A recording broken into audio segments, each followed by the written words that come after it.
Doctor साहबा, आपने कुछ अरसा पहले एक किताब भी लिखी थी कि पाकिस्तान IMF से जान कैसे छुड़ाए, और मुझे याद है कि आपकी जो तजावीज़ थी उस पर बड़ी अहम जगहों पे गौर व फिक्र भी किया गया था।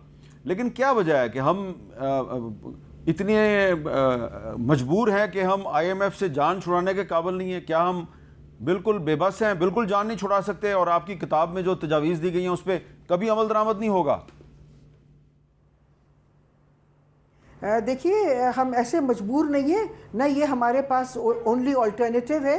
हमारे पास इससे बहुत ज़्यादा बेहतर अल्टरनेटिव्स मौजूद हैं।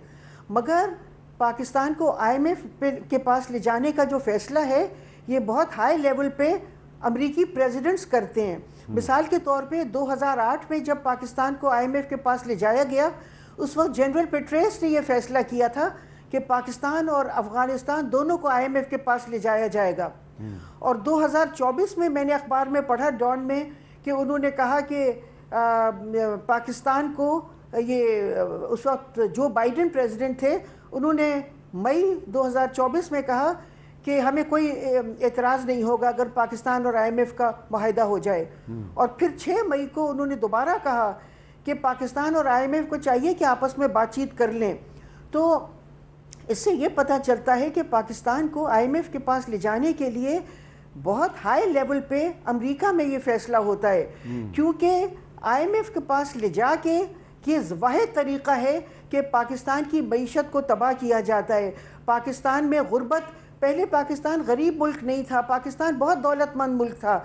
80 की दहाई तक हम लोग बहुत दौलतमंद थे। हमारा जो गरीब तबका है, जो हमारे मज़दूर हैं, वो भी जब बाहर निकलते थे तो बिल्कुल साफ़ सुथरे कपड़े पहन के और अपने आप को, मगर आप देखिए जब से हमने IMF से ज़्यादा कर्ज़े लेना शुरू किए 1988 से, जब से पाकिस्तान में गुर्बत बहुत बढ़ गई है और शरह नमूद बहुत कम हो गई है जी। और आप देखिए कि अगर आप आज भी देखें तो पाकिस्तान के ये जो उन तमाम अखराजात को पे कटौती होती है जो आवाम की बेहतरी के लिए है। मिसाल के तौर पे तालीम है, सेहत है, मुल्क में तरक्की है, मगर अभी भी आप देखें तो ये जो है ऑस्टेरिटी है, इसका अमीर तबके पे कोई ये नहीं लागू है। अमीर तबका अपने वही लाइफस्टाइल में रह रहा है। जी, अच्छा जी, सही कह रही हैं आप। अशरफ मलकम साहब, अशरफ मलकम साहब, ये बताएं कि IMF जो है, इससे हम कभी जान छुड़ा पाएंगे या नहीं छुड़ा पाएंगे? क्योंकि आप देख IMF का जब भी डेलीगेशन आता है, मुज़ाकरात शुरू होते हैं, आप उसको कवर करते हैं, बड़ा करीब से आप देखते हैं IMF को। मीर साहब का सवाल का जवाब सिंपल तो ये है कि IMF से जान हम तब छुड़ाएंगे जब हम जान छुड़ाना चाहेंगे। अच्छा, अभी हमारा जो प्रोग्राम चल रहा है ये सितंबर 2027 में ख़त्म होना है इसने।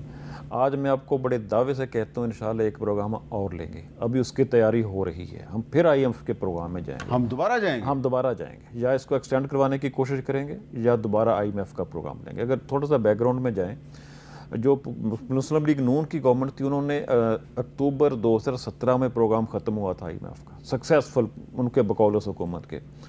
उस जिस दिन वो प्रोग्राम ख़त्म हुआ, उस दिन रीजनल कंट्री डायरेक्टर आए हुए थे पाकिस्तान में। हमने पूछा जी क्या पाकिस्तान अब सर्वाइव कर सकेगा? उन्होंने कहा अप टू दैम। लेकिन अनऑफिशियली उन सब ने कह दिया था कि पाकिस्तान को अगस्त 2018 में IMF के पास जाना पड़ेगा, और पाकिस्तान चला गया। इमरान खान की गवर्नमेंट आई, उन्होंने प्रोग्राम लिया, लेकिन गए तो फिर तो वही हुआ जो हमेशा होता है। हमारी हुकूमत, हमारे इकोनॉमिक मैनेजर्स हैं, किसी मुल्क के में हिस्ट्री उठा के दिखा दें जिस मुल्क में IMF के प्रोग्राम से बेहतरी आई हो। आज हमारे यहाँ हो फ़र्क क्यों नज़र आ रहा है? इस्लामाबाद में बैठ के देखें, हर चीज़ अच्छी नज़र आ रही है, नंबर्स पूरे हैं, टैक्स कलेक्शन बहुत हाई हो गई है, फ़लाँ हो गया, सब कुछ अच्छा है। ऑन ग्राउंड जाके देखें, इकॉनमी चोक हो गई है। हमारी पॉवर्टी तकरीबन 45% पे चली गई है। 45% आबादी हमारी ख़त्े गुर्बत से नीचे है। हमारा एग्रीकल्चर डाउन है, हमारी इंडस्ट्री डाउन है, हमारा ट्रेड डेफिसिट बड़ा है, हमारी टैक्स कलेक्शन स्टैटिक। जब ये वाली फिगर्स जो बातें आप हमें बता रहे हैं, जब ये बातें आप हमारे जो इकोनॉमिक मैनेजर्स हैं जी जी, वो कहते उनके हैं सामने मैक्रो, करते हैं तो वो आपसे वो इत्तेफाक कहते हैं मैक्रो इकोनॉमिक पहले ठीक कर रहे हैं, जब मैक्रो लेवल पे चीज़ें सतह पे ठीक होंगी फिर माइक्रो पे आएंगे। जब माइक्रो की बारी है कि गवर्नमेंट चेंज हो जाएगी, नई गवर्नमेंट आके फिर वहीं से शुरू करेगी, तो नई गवर्नमेंट फिर उन्हीं इकोनॉमिक उन्हीं मैनेजर्स इकोनॉमिक को इंडिकेटर्स को ठीक करेगी जो आज शौकत अजीज ने नहीं, पहले किया था। नहीं तो वो आमतौर पे हमारे इकोनॉमिक मैनेजर्स चेंज नहीं होते, वो किसी ना किसी तरीके से दोबारा वापस आ जाते हैं। इसलिए वही पॉलिसी चलती है। अच्छा डॉक्टर फ़ारूक सलीम साहब, क्या ये कहना दुरुस्त है कि IMF की वजह से पाकिस्तान की इकोनॉमी ठीक नहीं हो रही? मैं समझता हूँ बिल्कुल भी नहीं। देखिए, हमारी कनपट्टी पे बंदूक रख के हमें जबरदस्ती IMF के पास नहीं ले जाया जाता। हमारे अपने जो डॉलर्स के खजाने जब खत्म हो जाते हैं तो हम मजबूरन जो है वो IMF की तरफ जो भागते हैं। अब IMF का चार्टर अगर आप खोल के देखें, उसमें कहीं ये नहीं लिखा कि उसने अपने मेंबर मुल्क की मईशत को तंदुरुस्त और तवाना करना है। ये एक इमरजेंसी वार्ड है, वहाँ पे मरीज जो बीमार मईशत है उसको लाया जाता है, उसको ऑक्सीजन दी जाती है, और आप और मैं अगर ये तवक्को कर लें कि ये मरीज जो है ये अब अस्पताल से इमरजेंसी रूम से निकलेगा और तंदुरुस्त और तवाना हो जाएगा, एथलीट बन जाएगा, ये हमारी अपनी जो माशी क़यादत है, जो हमारी अपनी सियासी क़यादत है, ये उसकी जिम्मेदारी है, ये IMF की कतई जिम्मेदारी नहीं है। ये दुरुस्त कह रहे हैं। आप सोचिए कि हम 25 दफ़ा IMF की तरफ जा चुके हैं। मईशत बीमार होती है, हम IMF के पास भागते हैं, IMF हमें एक नुस्खा देता है, एक दवा देता है, और वो दवा काम नहीं करती है। हम दोबारा जाते हैं, वही बीमारी होती है जो पहले थी, वही बीमारी का इलाज, वही दोबारा नुस्खा दिया जाता है कि टैक्स बढ़ा दो, टैरिफ बढ़ा दो। हम 25 दफ़ा तो ये काम कर चुके हैं। अब खुदाया दो चीज़ें हैं, एक तो जो डॉक्टर है IMF जो वो नुस्खा दे रहा है, उसका भी दिमाग टेस्ट करना चाहिए कि भाई तुम वही नुस्खा देते हो, वही बीमारी तुम्हारे पास आती है और 25 दफ़ा आ चुकी है। और दूसरी तरफ वो जो बीमार मईशत है उसका भी दिमाग टेस्ट करना पड़ेगा कि आप उसी डॉक्टर के पास जाते हैं, वही बीमारी लेके जाते हैं, वही इलाज, उसकी दवा भी वही मिलती है, और आप तंदुरुस्त तवाना भी नहीं हो रहे, तो खुदाया कुछ अपनी नीयत बदलें, कुछ रास्ता बदलें।